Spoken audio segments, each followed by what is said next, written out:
Cosa Vostra.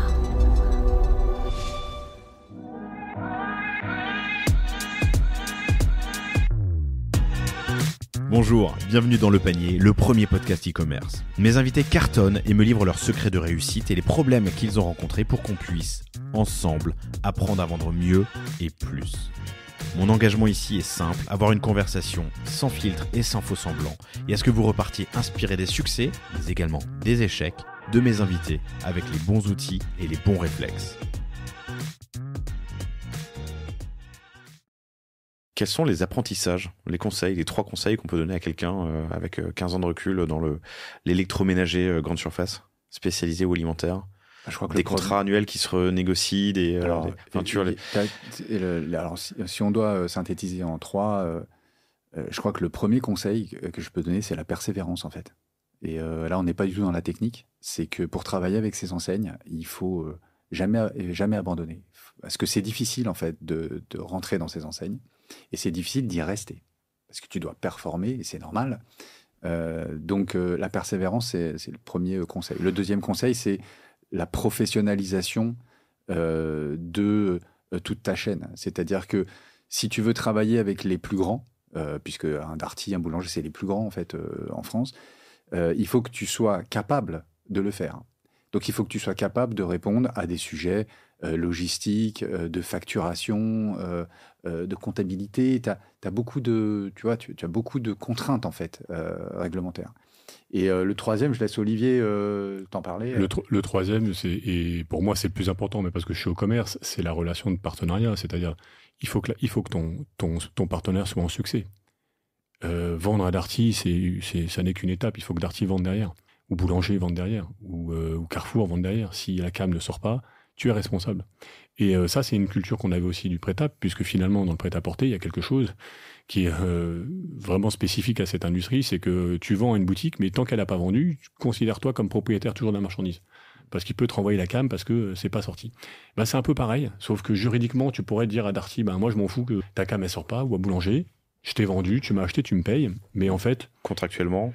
Voilà, donc tu peux te dire ça, mais en fait, le moteur est vraiment presque le leitmotiv à chaque produit que tu références, à chaque opération que tu vas faire, qu'elle soit commerciale ou autre. C'est est-ce que ça peut marcher, est-ce que ça va marcher, et si ça marche pas, comment je les accompagne, parce qu'on est responsable de ça. Et donc finalement, cette étroite collaboration au quotidien, mais pas dans les mots, mais vraiment dans les actions, avec ton équipe commerce, les acheteurs, les chefs produits, mais en fait tout l'écosystème de ton enseigne, c'est aujourd'hui la priorité pour que ça marche. Ça, tu ne fais pas simplement une vente, il faut aller bien au-delà de ça.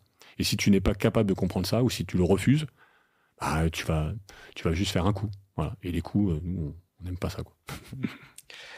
Et sur la partie digitale, vous avez donc votre site, vous avez Amazon, mais vous m'aviez dit quand on préparait l'entretien, et je crois que tu viens de le redire, que vous faites du vente privé, du Choose, du The Braderie. Oui, ça nous arrive. Ça vous est arrivé, bien sûr. Parce que là, il y a un apprentissage, un conseil que tu peux donner. Alors, c'est des modèles qui sont assez différents, plutôt sur la remise ou plutôt sur la quali et la sélection produit. Je vais laisser Olivier te répondre. Moi, je sais pas qui regardait, donc je regarde tout. Moi, je trouve que c'est très intéressant, d'abord en termes de notoriété, parce que quand tu es une marque, tu as besoin de créer de la notoriété en fait en permanence pour que le consommateur pense constamment à toi. On n'a pas les moyens, nous, de faire des campagnes télévisées, évidemment. Donc, la notoriété se fait selon différents vecteurs. Ces ventes privées, ventes privées, Choose, Braderie, ce sont déjà des vecteurs de notoriété, finalement. Au-delà d'un premier vecteur de commerce. Et là, je laisse Olivier prendre la parole là-dessus, parce qu'il connaît mieux le sujet que moi. C'est pareil, c'est une espèce de recette de cuisine. Il faut en faire un petit peu, il faut avoir la juste dose, il faut pas en mettre trop parce que tu peux faire mal à la marque à la finale. C'est la question, c'est là que je voulais t'emmener. Voilà, donc moi mon sujet c'est de dire si on doit permettre aux consommateurs, puisqu'à la finale c'est pareil, tu penses aux consos finalement. Ce sont des plateformes de visibilité et ils font très très bien leur travail. Mais l'idée c'est que je veux toucher le consommateur. C'est un point de contact avec le consommateur à une certaine période de l'année avec une certaine promesse de prix, de promotion, etc.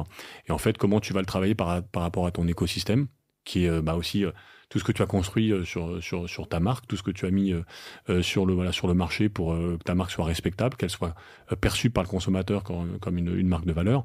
Si demain, tu dois faire une offre promotionnelle, quelle est la légitimité de cette promotion, à quelle période. Est-ce que tu fais pas de mal à la marque? Est-ce que tu fais pas de mal à tous tes partenaires aussi? Parce que, encore une fois, tu as aussi le client qui l'achète là, il une l'achète pas éthique. ailleurs. Exactement.